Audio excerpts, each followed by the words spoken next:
Akka mul'atan dhaggeeffatoota keenya sagantaa keenya har'aa keessatti gabaasaalee ijoo torban darbee keessaa irra deebi'uun isin dhageessifna. Kan isin keessummeessu Antuu Jibee Horaati. Hanga xumura sagantaa keenyaatti nu waliin turaa dhaggeeffatoota keenya qophii keenya duraatti dabarru.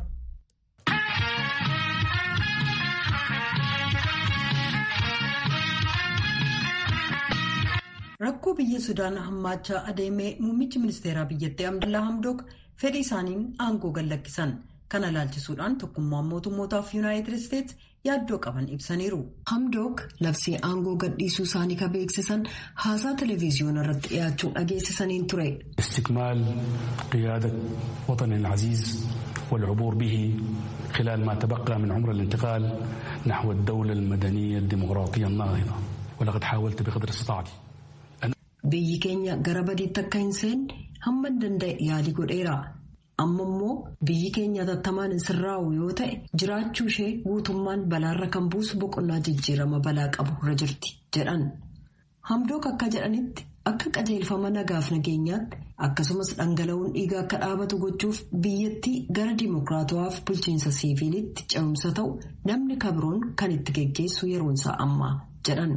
Baatii onkoloolessaa keessa waraana biyyattiin aangoo irraa kaafamanii deebisanii aangootti erga deebifamanii ji'a tokko booda fedha ofiin aangoo gadhiisuun isaanii kun kadhaga'ame. Hamdook bara 2023 filannoo geggeeffamuuf karoorfame akka itti fufu waraana waliin waliigalteerra erga ga'anii booda aangootti deebi'an.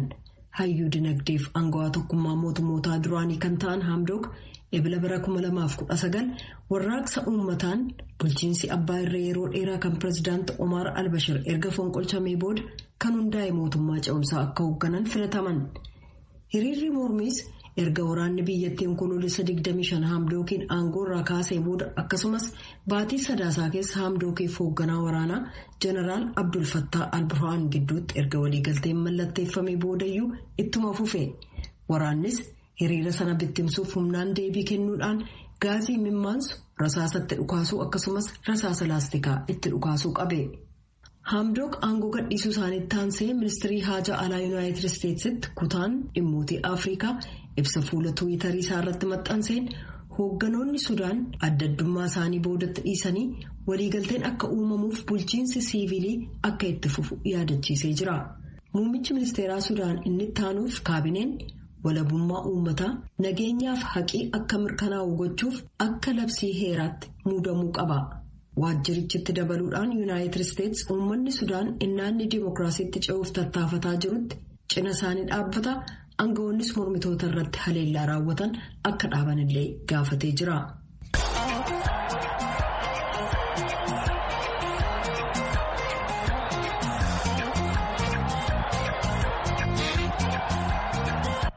Amma immoo gara gabaasataanutti ceena. Itoophiyaan qonna fuduraaf kuduraa qabaattus irra hedduu oomisha kanaa biyya alaatii galchaa jirti. Kanneen keessaa akka fakkeenyaatti paappaayyaaf avokaadoo caqasuun ni danda'ama. Kana irratti Mitikkuu Faqaaduu namoota dubbisuudhaan gabaasa qindeesse qaba kunoo. Obbo Tasfuu Waajjii Gullallee jedhamu qonnaan bultoota kilaasteraan gurmaa'uun paappaayyaa fi avokaadoo oomishaa jiran keessaa isaan tokko. Akka isaan jedhanitti duraan yommuu qonna kana jalqabnu kaayyoon keenya gabaa biyya keessaaf qofa dhiyeessuuf hin turre jedhu. Nu amma yaadni keenya gisee hojii kana jammarru ekspoortii goona jennee yaadne iyyuu. Agaammaatti ekspoortii godhuu hin danda'amne mootummaan illee dhufee jira, pireezidaantiin illee dhufee jira. Gisee dhufanis itti himnee jirra. Isaanis hin beeku rakkinni keenya agahanii tokko iddoo gurgurtaan qabnu. Kunoo naggaadeen illee nutti taphata. Gatii barbaadeetiin nutti nurra bita. Bituu bichaa oduu hin ta'in kumtaala 50 keessa 15 gateeti 35 fudhata. Lafumarratti gatee kuniin ta'uu kana akkana jedhee ganama gati tokko nutti himee galgalamoo jijjiiree gati kana malee isin hin kaffalu jedhee gatii mureeti galgalaa nu kaffala. Akkaatiin nurra taphate mootummaan illee agahee jira. Waajjira qonnas hin beeka. Godina keessas dhufanii nu gaafatanii hin beeku. Iddoo gurgurtaa Finfinnee keessa bakka tokko bichaa muti.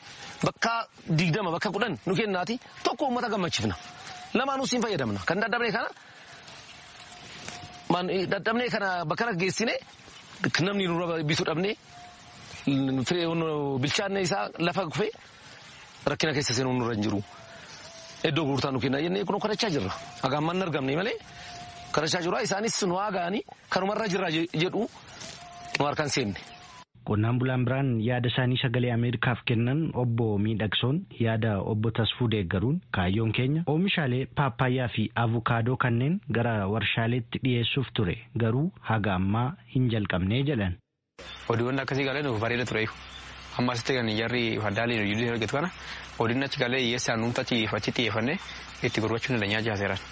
Warri cuunfamman asitti ijaaramee jira garuu hojiin eegalee hin eeggana gaafa eegalee hojimaa jammarraachaanas. Malee eegalee ijaaramee garuu. Mootummaan akkuma kanaan duraa yoo nu deeggare oomishaalee qonnaa keenyaa gara warshaaleetti geessuun sona itti dabaluun gabaa addunyaaf dhiyeessuuf nuti qophiila kan jedhan immoo obbo Tasfuu Waajjiiti. Nu kuduraa fi muduraa oomishnee kun akkanatti geessine kanaan booda kan nu barbaachisu paakii goonee kun manni firiijii kan haalaan nuuf hin jira. Liqaan illee mootummaan ni sirreessee hoo nu fide nu amma meediin Itoophiyaa jennee Awurooppaa keessa, Ameerikaanii keessa, Afrikaa hunduu keessa geessuu dandeenya jechuudha. Akka biyyaattis ta'e akka naannoo Oromiyaatti oomishaaleen fuduraa fi kuduraa osoo jiranii bu'aaleen oomisha kanneen akka cuunfaa, saamunaa fi dibataalee garaagaraa maaliif biyya alaarraa galfamu jedhamanii kan gaafataman ogeessa diinagdee qonnaa kan ta'an gargaaraan Piroofeesaraa Bayyaan Ahimad akkas jechuun ibsu. Amma biyyoota akka keenyaa kan guddachaa jiran kana keessatti oomishni ammaan tana yoo biyya keenya ilaalte ammaan tana rakkoowwan waan gara fuduraa fi muduraa kana industiriitti piroosesii keessa galchuu irratti jiru kana bifa sadiin ilaaluu dandeenya. Tokko warshaaleen agiroo industirii yookaan oomisha qonnaa kana keessaafuu kuduraa fi muduraa kana pirooses godhan biyya keenya keessa hin jiran lakkoofsaan baay'ee xinnoodha. Lakkoofsi isaanii 5 gadi fakkeenyaaf baroota 3-5 daban kana keessa kanuma ammaan tana hubannoon isaan kanarratti qabanuu maangoorraa juusii dalaguun alatti wanneen amma avukaadoo irraa dibata adda addaa kaarot irraa dibata adda addaa ittiin tolchan kan jedhu kanarratti lakkootu hubannootu jira. Kanaafuu investoroonni investii isaan kanarratti godhuudhaaf baay'ee xiyyeeffannaan isaanitti kennamee hin jiru jechuudha baay'ee xiqqaa. Karaa biraatiin ammaas haalummaan biyyattii teenyaa yoo ilaalle dhiyeessii amma kuduraa dhiyeessuu kanarratti warshaadhaaf dhiyeessii isaatis baay'ee xiqqaadha. Ammaan tan irra guddaan biyyattii teenyaa akka beekamutti parsantii 85 ol qotee bultoota yookaan small hold farmer waan ta'aniif lafti isaan qaban xiqqaadha. Abireejiin isaa hektaara tokko kan guunne jechuudha. Kanaaf lafoota kana midhaan nyaataatti oomishuuf malee amma fakkeenyaaf maangoos ta'ee avukaadoo lafoota baay'ee fudhatanii caalaa waan qabaniif isaan kana caalaa biyyattiinis waan hin danda'iniif xiyyeeffannaan isaanii gara oomisha midhaan nyaataa irratti xiyyeeffata. Dhimma kanarratti kan gaafataman Korporeeshinii Misooma Industirii Oromiyaatti hoogganaa kan ta'an obbo Siisaay Gammachuu akka naannoo Oromiyaatti oomishaalee qonnaa akka dhiyeessii warshaaleef mijatanitti bifa kilaasteraan oomishamaa jiraachuu himu. Tokkoffaa qonna kana daayiversifaayi gochuu fi koomershaalaayizii gochuudha.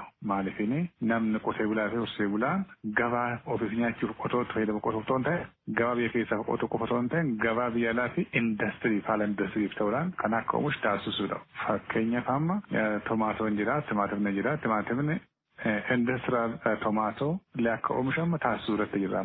Hojii kanatti galtee jirra. Akkasumas avokaadonis paappaayyaanis halma kanaan haala indastiriitti dhiyaachuu danda'uun kun karaa qonnaatiin kun hojjetamaa kan jiru. Akkasumas sarpilas piroodakshinii fiduu fi lafuma amma jiru kanatti kilaaster faarmidhaan hojiin calqabeeti kan jiru. Qonnaan bulaan erga oomishni isaa ga'es gara indastiriiwwaniitti dhiyeessuuf ni rakkata. Kunis oomishaaleen fuduraa fi kuduraa yeroo gabaabaa keessatti ni badu. Kun immoo dhamaatii qonnaan bulaa gatii dhabsiisa jechuun kan ibsan gargaaraa Piroofeesaraa Bayyaan Ahimadi. Amma biyya keenya keessatti yoo fudhanne oomishnummaan wanta kana ittiin dhiyeessuudhaaf gabaadhaaf dhiyeessuu danda'ummaa qotee bulaan keenya kuni ji'a 3 qofa. Ji'oota hafan baay'ee shoorteejii jira jechuudha. Sarpilasiin isaa ji'a 3 qofa sarpilasii qabna. Ammas rakkoo isaa bifa isaa kanarraa ka'ee baay'ee istooriin ta'u kuusanii tursiisuu hin danda'anii meeshaaleen faasilitiin ittiin istoor godhan hin jiru.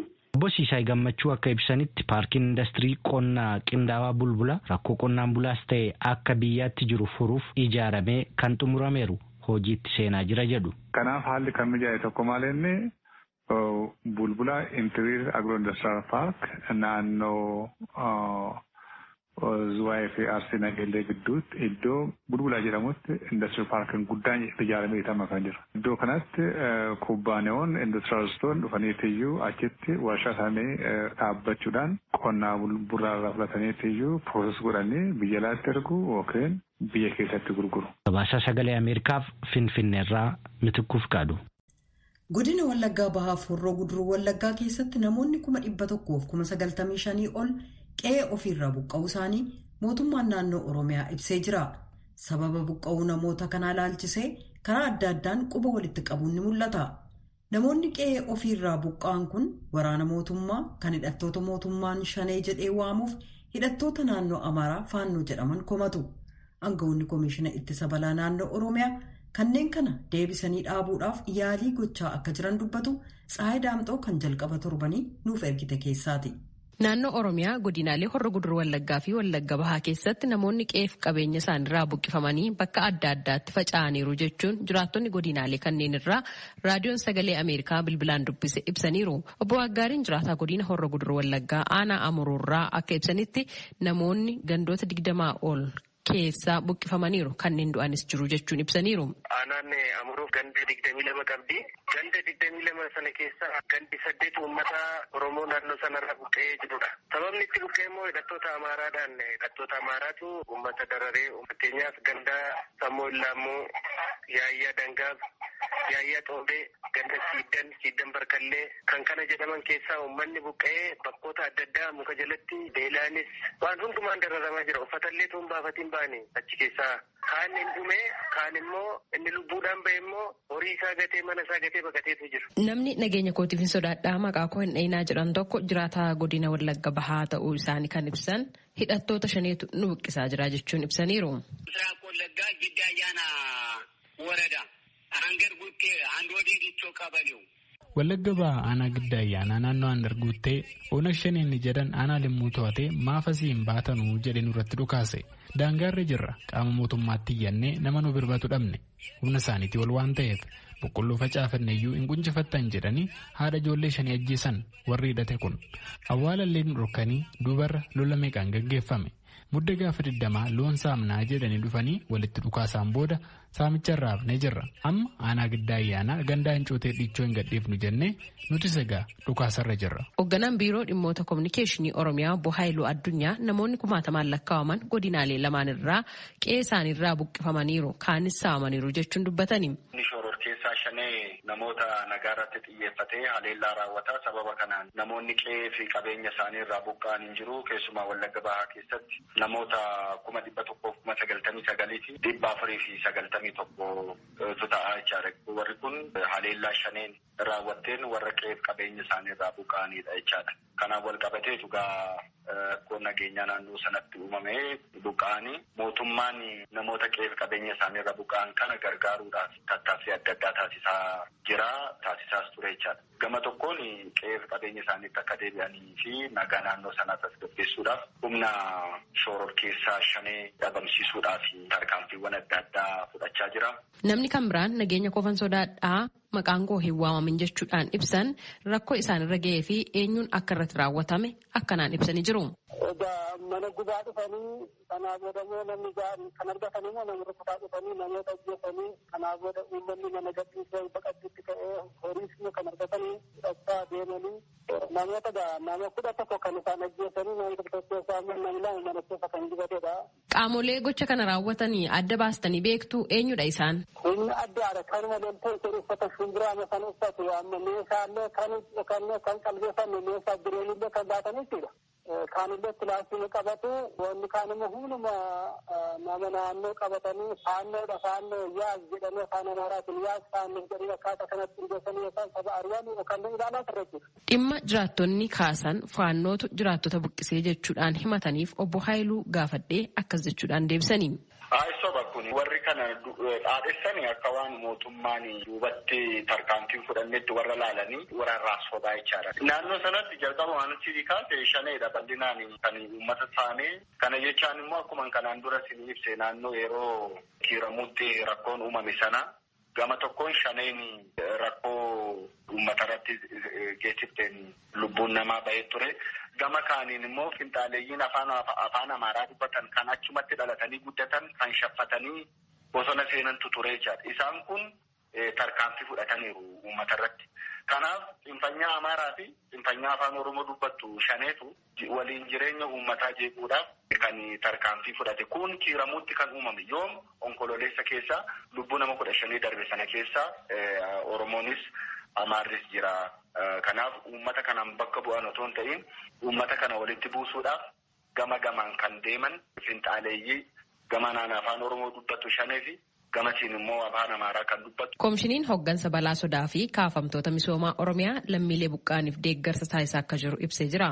Obbo Garramoo Liiqaa itti aanaa koomishineraa koomishinii hooggansa balaa sodaa fi kaafamtoota misoomaa Oromiyaati. Karaa wal fakkaatuun kan Horroo Guduruus kan Wallagga Bahaas dhiyyootti qindeessanii fidaa jiru. Amma namoonni buqqaan kun rakkoo yeroo isaan mudate waan ta'eef baay'een isaanii gara firaatti waan humna qabu magaalatti baqateetu jira. Kanarraa kan hafe kaampii wal fakkaatu tokkotti qindaa'anii achitti middihanii buqqaanii jiranii garuu lafa jiranitti rakkoo midhaaniitiin akka balaan isaan hin mudanneef karaa of eeggannoo naannootiinis akkasumas immoo karaa federaalaa akka deemu ta'e fakkeenyaaf gara Haroolimullee Kiiramullee kan dadhabame immoo Naqamtuma irratti bu'e isaaniin akka qaqqabu ta'aa jira jechuudha. Kan ji'a sadiiti kan eeyyamame garuu ji'a tokko amma deemaa jira. Kan Wallagga Lixaallee akkasuma Qaashmandoon otoo nafiin Dakatti Baambesiitti kanneen buqqaanii ni jiru. Isaaniin illee godinni karaa danda'ee gara sanaatti geessee jira. Kanarraa immoo Naqamte irratti of eeggannoof akka taa'u jenne akkasitti geessaa jirra. Kan Horroo Guduruus maafi kaampiitti baqatanii nyaataan rakkoo addaa otoo hin taane xinnoo tasgabbiidhamnee akka itti oomishnu dhabnee rakkoo nageenyaa nuufaa fooyya'uu gaaffii isaan qaban. Kanaan immoo irratti hojjetamaa jira. Garuu dhiibee dhufee kun nyaataaf mudatu immoo nullee sa'aatuma sana qaqqabsiisuu dandeenya waan ta'eef kan egaa guyyaa guyyaatti hordofnee bakka rakkoon jiru ilaalaa jirra jechuudha. Dhimma kanarratti ministeera nageenyaarraa odeeffannoo dabalataa argachuudhaaf carraaqqiin taasise har'aaf hin milkoofne. Kan mootummaan hidhattoota shanee jedheetti kan isaan waraana bilisummaa Oromoo ofiin jedhanii of waaman himannaa mootummaan yeroo garaagaraatti isaan irratti dhiyeessaa jiru haalaa turuun isaanii ni yaadatama. Gabaasa sagalee Ameerikaatiif Tsahaay Daamxoo Finfinneerra.